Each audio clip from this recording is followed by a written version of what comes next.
اندر سے judicial commission کی آج جو میٹنگ ہوئی ہے وہاں سے کوئی خبر ہے، کوئی کیا گفت و شنید ہوئی؟ بس تھوڑا سا مطلب ماحول اچھا نہیں تھا بٹوین سینئر پیونر جج اینڈ چیف جسٹس، اور میرے سے اس بات کو یہیں پر اتنا ہی ذکر کیا جائے، زیادہ ضرورت نہیں ہے اس کی بات کرنے کی. لیکن ایک بات بڑے تعجب کی ہے. دیکھیں، ہائی کورٹس انڈیپینڈنٹلی کام کرتی ہیں. ہائی کورٹس کے اوپر کوئی ایڈمنسٹریٹو کنٹرول نہیں ہوتا سپریم کورٹ کا، اور نہ ہی چیف جسٹس جو سپریم کورٹ کے ہیں ان کا کوئی کنٹرول ہے. ہمارے یہاں پر سپریم کورٹ کے ججز جو ہیں وہ ہائی کورٹ کی سینیورٹی کے حوالے سے تشویش کا اظہار کر رہے ہیں. یہ ان کا کام نہیں ہے، ان کا تعلق نہیں ہے، آپ کا کانسٹیٹیوشنل مینڈیٹ نہیں ہے. جب آپ یہ کریں گے اور پھر اس قسم کی چیزیں کریں گے تو پھر وہ کہتے ہیں نا زبردستی کا آپ نے جو ہے کیوس کریٹ کرنے کی طرف جا رہے ہیں. خطوط لکھے، ٹھیک ہے، لکھ دیا آپ نے، کیا ان کو اثر ہوا؟ نہیں ہوا. وکلا نے احتجاج کرنا تھا، احتجاج ہوا، ہاں ٹوکن احتجاج ہوا. اسلام آباد کے ٹوٹل 15 وکیل آئے، اور پھر اینڈ میں جو ریاست ابھی آزاد صاحب یہاں پر بیٹھ کے باتیں کر رہے تھے میرے ساتھ ہی، تو میں آپ کو یہی کہہ رہا تھا کہ ان کے اوپر زیادہ کاؤنٹ نہیں کرنا چاہیے تھا، اور ویسے ہی ہوا کہ انہوں نے کال آف کر دیا. دیکھیں، اس وقت جوڈیشل اصلاحات آج کمپلیٹ ہو گئی ہیں. جس طریقے سے یعنی ججز کی تعداد بڑھ گئی ہے تاکہ ڈسپینسیشن آف کیسز بھی ہوں، اور ایک اچھی خوبصورت بات یہ ہے کہ چیف جسٹس صاحبان کو بھی ایلیویٹ کیا گیا ہے. یعنی اسلام آباد سے دیکھیں کتنا ہمیشہ وہ اگنور کرتے رہے ہیں، اس مرتبہ کسی کو اگنور نہیں کیا گیا.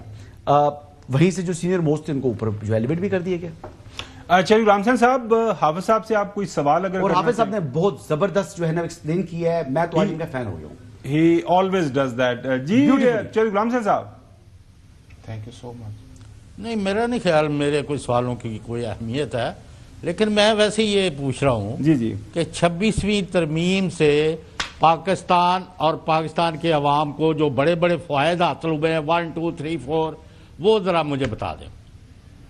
چور صاحب، بات یہ ہے کہ 26ویں آئینی ترمیم نے اس وقت مکمل ہونا تھا اور پاکستان کے عام آدمی کو انصاف اس وقت جانا تھا.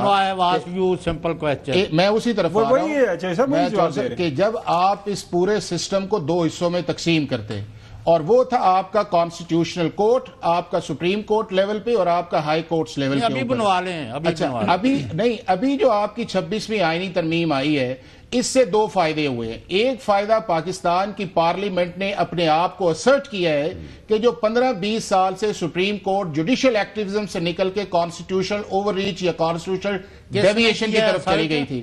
اور دوسرا اس چیز کے اندر یہ ہے کہ جو ایک اپوائنٹمنٹ پروسیس کے اندر ایک فیورٹزم یا نیپوٹزم تھا، یا پاکستان کے چیف جسٹسز جو تھے وہ 10-10 سال کی لائن کے اندر لگائے جاتے تھے، اس کو پاکستان کی پارلیمنٹ نے ایک پروسیس کے اندر کیا ہے. تو ویزا ورس پارلیمنٹ جو ہے اس نے اپنے آپ کو اسے ریئیکشن سمجھے، اسے ریٹیلیشن سمجھے، اسے جو بھی سمجھے، اس نے اپنے آپ کو اسرٹ کر کے اپنا تیسرا پلر کے طور پہ ثابت کیا ہے کہ ہم ہی اس ملک کے اندر لا بناتے ہیں. اور آپ نے جو 73 کے کانسٹیٹیوشن کے نیچے چیف جسٹس کی سینیورٹی سے لے کے آپ نے ملک کے پرائم منسٹر کو جو بھجوایا ہے، وہ آئین اور قانون کے مطابق نہیں ہے. وہ آپ سارے کیمرے کے علاوہ ان چیزوں پہ بات کرتے ہیں کہ سپریم کورٹ کا رول جو ہے وہ ایگزمپلری نہیں رہا.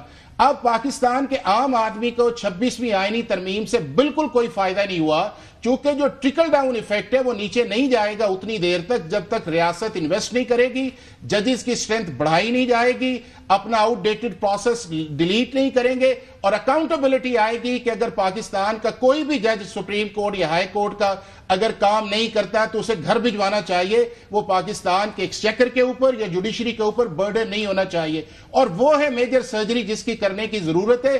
لیکن چونکہ ایک ٹرانزیشن کے اندر ہم جا رہے ہیں، اور ایک مائنڈ سیٹ ہے جو ہمارا بدلا نہیں ہے ابھی، جب اس مائنڈ سیٹ سے ہم باہر نکل کے آئیں گے تو ذرا کنٹمپریری دنیا کے اندر دیکھیں کہ کیا دنیا کی جوڈیشری نے اس طرح پرفارم کیا ہے جس طرح پاکستان کی جوڈیشری نے کیا ہے. تو آپ کو پھر اس کے اندر سے بہت سے کوسچن مارک آئیں گے، اور اس کو میرا خیال ہے پاکستان کی پارلیمنٹ نے ایڈریس کرنے کی کوشش کی. جو جوڈیشری سے بھی لوگ ایلیویٹ ہوئے، اب دیکھیں نا، اب ڈسٹرکٹ جج تھے تو اوپر آئے، ہائی کورٹ کے جج بن گئے.